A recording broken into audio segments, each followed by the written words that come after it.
Moved by Councillor Moffat, seconded by Councillor Rolla. Resolved that the Committee of Adjustment meeting commence at the hour of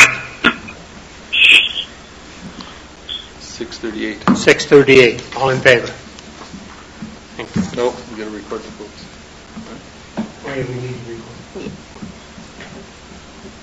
You can hear okay, Mike? Yeah, I can hear you all well, yeah. Yep, thank you. Okay, I'm going to call the vote. Councillor Dave Arola, Yes. Councillor Jim Moffat, Yes. Councillor Mike Scapinello, Yes.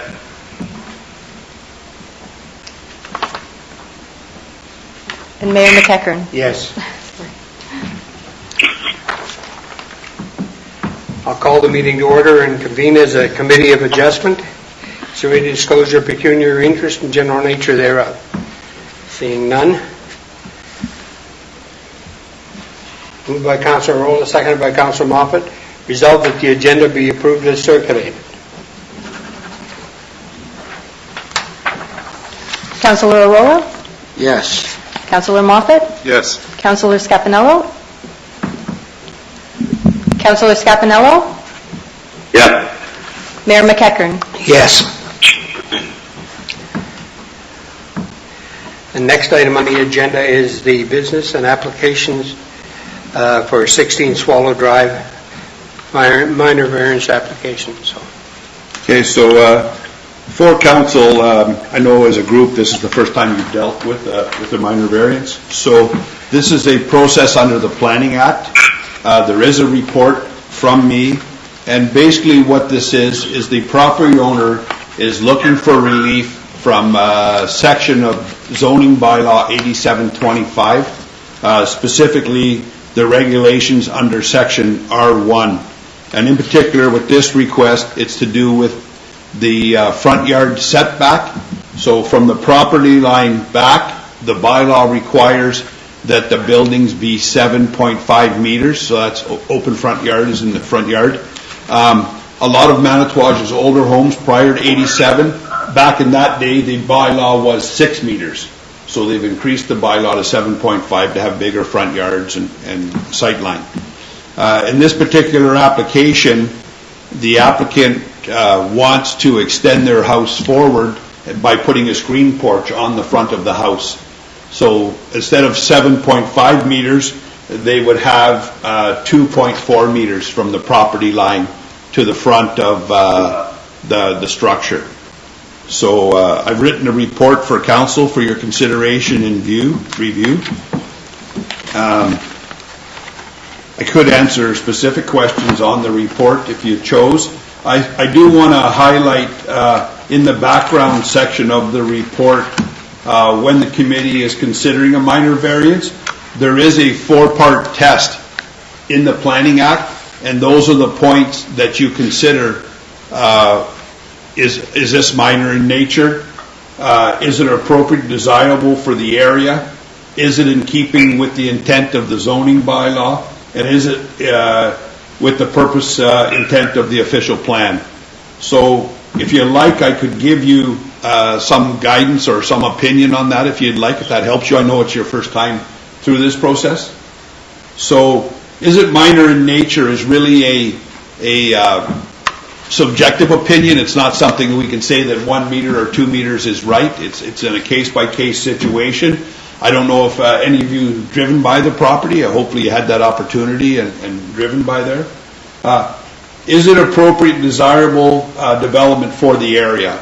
We're not changing the classification of the request.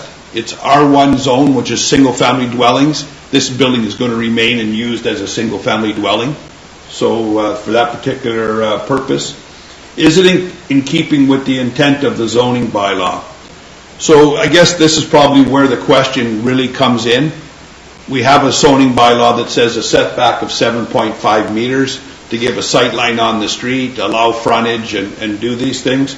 So that's the question of this test. And is it in keeping with the intent of the official plan? Because we're not changing use, and the use is what is permitted and scheduled for that area, it meets that test. So I hope that gives you a little idea on the overview of the Planning Act and how they look at minor variances. Questions? Point 3, through the chair. What would be the negative impact? You were talking about a sight line, I believe? Yeah, I think if you look at the end of the report, there's 2 items in the report to note. So the first one, I talked about a 2.4 meter. So you definitely wouldn't want to do something in a particular case, I'm not just talking hypothetical for a second, that so the neighbor couldn't see when they're backing out of their driveway or something along. You'd want to be aware of those kind of implications of making a decision of this nature. Not saying that's the situation in this particular case, but those are the kind of things that you want to be aware of. We do have to notify all the residents within a 60-meter radius. Jolene has done that. They've all been sent letters with the nature of the request, and they're afforded a chance to comment. So there is some letters in your package, some 3 letters, I believe, Jolene, in your package from residents that got notice and have an opportunity to comment. We're also going to have one on the phone because of COVID. We can't have people in the room, so we didn't do they can't give a verbal submission, so we have one request for a phone-in tonight as well. I also spoke with Public Works about the fire hydrant, and water and sewer main is on that side of the street in front of the house. So we have to consider if we had to dig down 7 or 8 feet to the water pipe, and you have to slope the banks for safety, would we have that? So the Public Works did take a look at it, and this would reduce it to the bare minimum possible. So if we had soft ground or wet ground, we would have a trouble possibly repairing it, or it would complicate the work, is exactly the words that the Public Works Superintendent used. The other section that I would draw focus to of council is my comment at the end, and it's due, if we do, council sees clear, the Committee of Adjustment sees clear to approve this tonight, that we include some verbiage in the approval minor variance, so that if we grade snow, because now we're not 7.5 meters back, we're 2.4 meters back, and the snow drifts and banks can get high. That's not going to be our problem. The homeowner has to realize that he's got permission now to come up. He's requested permission to come up that close to the street, and if the snowbank is there, that could be a concern. So we want to make him aware of that, but there will be no phoning us and asking, say, hey, we're too close to the snowbank, you know what I mean, or whatever. And the other part of it as well is it's right in the center of the house. Look what the addition is going to be, and the water and sewer lines run underneath that. Now, this is private property, and if he chooses to do that with his private property, that's his prerogative. But I think at the same token, we need to make the individual aware that the township has no obligation to go there and fix that on private property, and he would be on his own to get some method or operation that would do that for him. He may have to relocate or something, but those are considerations that the homeowner, I think, we should be advising him of if the minor variance is granted. So things of consideration. Okay, through the chair. Driving by there, I noticed there's a fire hydrant right there. Right in the front yard, yes. Right in the front yard. Now, how close does that bring him? Does that deck come to the fire hydrant, and would it impede the snow removal of the fire hydrant? And would it impede the use of the fire hydrant? No, his property line will be behind the fire hydrant. So when I talk about the 2.4 meters, right, it would be that line to the structure, the 2.4 meters. So the fire hydrant is actually on the municipal frontage. It's on municipal property, if you need a street allowance. So his property line, and I don't have a survey that references his property line to the hydrant, so I can't give you that number, but it's probably not that great, And then we still go and clean the snow around the hydrant and clean all that back as well. That needs to be maintained, regardless. Right, and that's what I'm getting at, because if the snow from the hydrant, you know what I mean? Are they still going to have room to push the snow or to move the snow away from the hydrant? Well, we traditionally don't put it on people's front yard. His property line's not going to move in spite of... It's not going to work? Okay. Well, no, but I'm saying his property line's not changing. It's his proximity to his property line. So if the grader happened to go by and we end up with a big windrow in the front and it's over his property line, because he thinks, most times, most homeowners wouldn't even care because their house is 7.5 meters back and their walkways are back there. Now we're only going to be 2.4 meters. I just think it's, incumbent upon us to inform them of the potential of that happening. In that stretch of the street where you look, Councillor, most of the properties are lower than the road elevation, so, I just think if we don't say it in the minor variance, it could lead to concern or issues down the road. Okay. So through the chair, to summarize, Public Works has no major concern then? Well, what he said They have is, a minor concern? yeah, he said it could complicate the work. Doesn't say he can't do the work, but until you actually dug there and seen how soft the ground was or how wet or what, and we're not sure today if the pipe is 7 feet down or 8 feet down, you know what I mean? So Would Public Works suggest a meter off this structure to help in that? I don't know. he did, I asked him that today, and it's kind of really close, and again, without knowing the exact thing in a survey, we just got that letter today that raised this concern, and we got sitting down and reading the letter and thought, what, we should go over and take a second look as well, so we did that today, and that's where this comment came from. So, I'm not sure the exact distance, and unfortunately, Council, I can't inform you of the distance from the fire hydrant to the property line. But you feel that your recommendation at the bottom here saying that we put something in the agreement that makes sure that the owner understands it's at his own risk that if we approve this. Yeah, that's my recommendation to you, that if Council or the Committee of Adjustment, sees clear to grant the minor variance, that verbiage be included in the variance. Otherwise, it's in the best interest of the municipality and the homeowner to be informed as well. That's, they may not think of those things themselves, and I think we could inform them of that very easily. Any further questions? No. Yes, to the chair. Now, when I looked at that visually, it looked like there was a deck and like nothing underneath.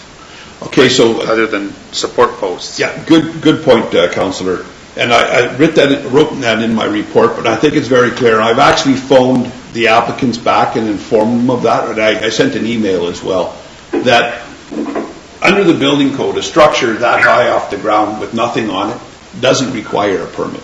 And that's why it is where it is today. Otherwise, I wouldn't have granted a permit prior, because I can't give a permit that doesn't comply with the zoning bylaw. Right. So, I've informed them that, and I noticed in their application they included some pictures of structures and all that stuff. This process tonight is strictly about zoning, not about the building permit. So I've informed them that this is step one to see if the variance would be granted. Then he has to make application for a building permit, and all the details about that structure now, because he's going to put walls and a roof on top, have to come to me, have to meet code, and have to be in compliance with that before I can issue a building permit. Okay, but what I was getting at was, as far as the drainage, like for rain or snow and stuff like that, does that make it like what he has now, or with this variance, would that change the melt at any way?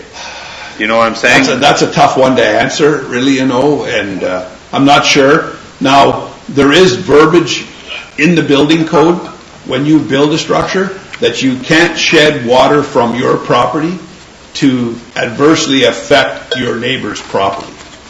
So, and I would make them aware of that in their building permit application. But being on the way they are in the hill, I mean, That's the nature of the site. Right, I realize that. So Yeah. would it make it worse is what I'm getting at? Or would it stay the same? I really can't answer that, Councillor. I'm not, that's kind of a technical thing that I have. Would that be covered under the building permit? No, all that's in the building permit is the statement that I made that if a building is put up or any work on a property, the water and drainage, because most buildings have eave troughs and downspouts, and maybe this will help you a little bit.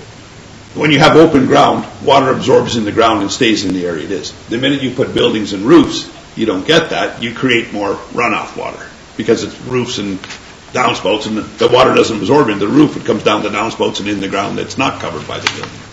So it can be a factor, and that's why that statement is in the building code, so that when you build a building, you can't have drainage. Your downspout can't go to your neighbor's property and run off in his yard and adversely infect their property. That is in the code. Okay. It doesn't talk about snow because it's a way harder thing to manage, but it does talk about water in that manner in the building code. Through the chair, let's just say this was to go forward, and next spring, pending it was completed in a timely manner, the neighbors had some serious concerns or issues with water. What would be the follow-up? That would be the responsible of the property owner to do what he needs to do to deal with that issue. Weeping tile, ditching, drainage. Now, he has property on both sides and behind that really not a good place to shed water to, and that could be an issue. Through the chair, my concern here is, like you said, once you start covering large spaces of area, you're going to be putting footings into the ground. You're going to be taking up more space in the ground itself. So potentially you could be getting more water in that area. And I did take a look. I drove by, and like you had mentioned earlier, this house does sit substantially lower than the actual road. So, I mean, drainage through traditional ditches and whatnot might not help out as much as it should. Yeah, there is a limited, Councillor, if I may, there is a limited, there's not ditching in the front, there's not ditching in the back, there's not ditching down the side. Runoff is a big concern, and you're accurate in your concern. Thank you.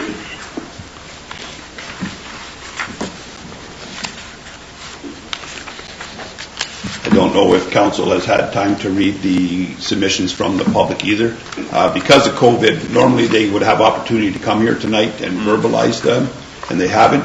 So there is written submissions for council's consideration, for the committee. I keep calling it council because in the committee of adjustments consideration, and to look at those as well. And we also, as I mentioned, we have one caller who requested a phone in to comment as well. And when you're ready, if you want to read those first, and then we can make the phone call, whatever council sees fit. Have you read them? No, that's. There's a couple of very short notes and one letter there. If you want to take a minute and read, we can take.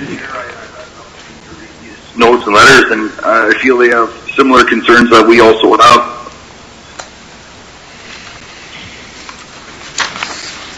We can take a couple minutes and allow you to read those notes and the letter.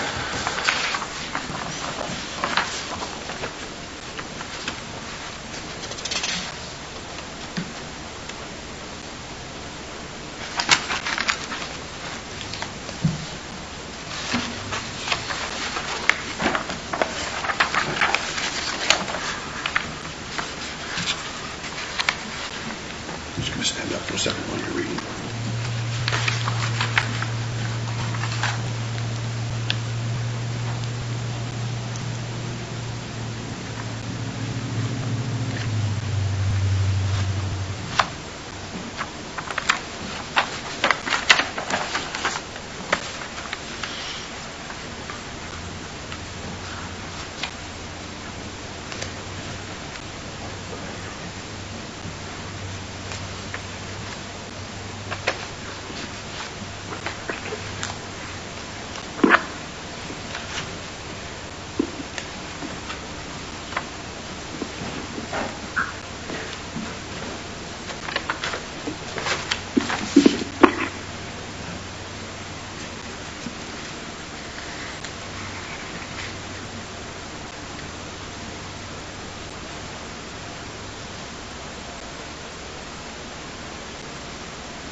Council, Council.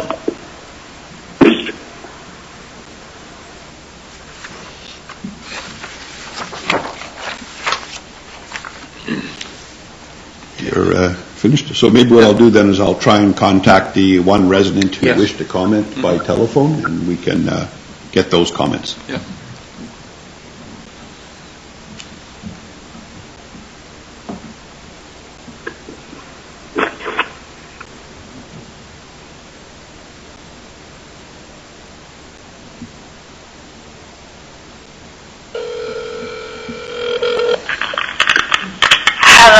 Hello, Mrs. Richardson. It's Owen Cranny calling from the municipal office. Yes. Yeah, so we have you on speakerphone with the Committee of Adjustment, and this will be your opportunity to provide comments on the minor variance application for 16 Swallow. Yes. So please feel free to proceed. Well, I hope you approve the application. I live 2 doors down. I have no complaint. Okay, is there any other comments you'd like to make? What would you like to know? No, if you have something, obviously you've voiced that you're of no opposition to the approval of the minor variance, and council has received that, so we thank you for your comments. Well, I brought a young man who turns a $30,000 property into a $300,000 property. It's a bit of a compliment to the town, I think. Yeah, very good. Thank you. Thank you. Goodbye now. Bye now.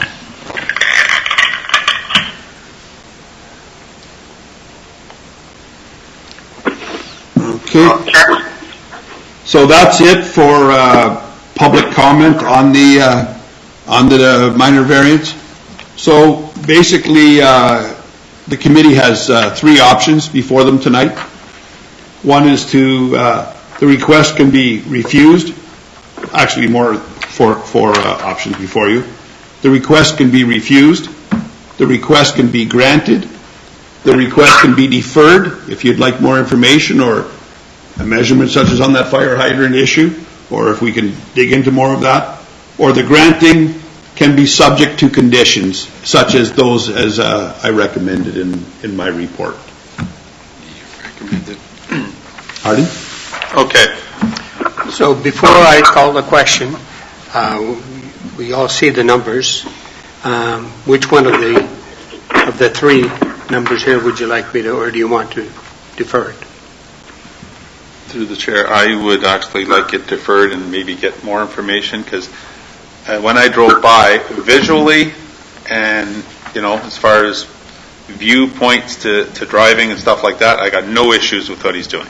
Okay, looks fine visually and everything, but my biggest concern is the drainage and the closeness to the fire hydrant. I mean, it's not his fault there's a fire hydrant there, but there is.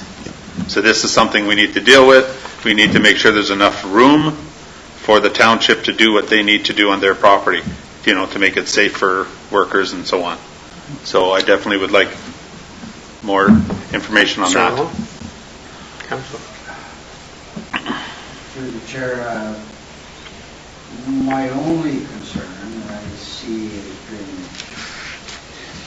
just... So deferring would be an acceptable... I think so. If I could, through the chair. So there's 2 things I want to inform the committee of on the process. One, the homeowner has signed a paper that allows us to go look at the site. So if drainage in the fire hydrant is the question, Public Works Superintendent, he and I together, whatever works, could go over, take a better look at that particular concern, speak with the homeowner about those concerns, see if there's anything that can be done ahead of time or could be included in the granting of the minor variance, is one possibility.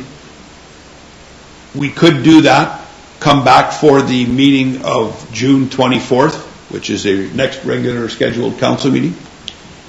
I do want the committee to be aware that there is a 20-day appeal process. So once the decision is made, the homeowner could start to apply for the building permit and stuff like that, get working on that process, but has to wait the 20 days. Because if a neighbor comes in with a appeal, that has to be heard. So I just want to make sure that you're aware of the process, deferring, so I think it's very well. Thank you. Yeah, through the chair, I'd like to see a better look on that drainage. Councillor Scapanello, are you okay with deferring till next meeting? Yes, through the chair, I have no issues with deferring this at this time. Definitely have a few concerns. Would like to take a look and see what type of report Mr. Granny and Terry are able to come up with to address some of the concerns with the surrounding neighbors. I respect that some neighbors are all for it, and that's great, but we have to consider all options. Okay, thank you. Moved by Councillor Moffat, seconded by Councillor Rolla. Resolved that the committee is in receipt of the minor variance application for 16 Swallow Drive in the Township of Manitowoc. And be it further resolved that upon conclusion of the committee's review and consideration, direct staff as follows. Number 4, defer the request till the next council meeting, or next committee meeting. All in favor? We get...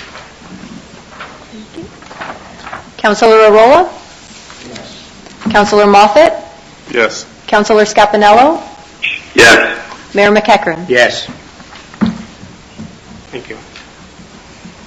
Moved by Councillor Moffat, seconded by Councillor Arola. Resolved that the Committee of Adjustment meeting adjourn at the hour of 7:10. All in favor? All in favor. We got to do this again. Thank you.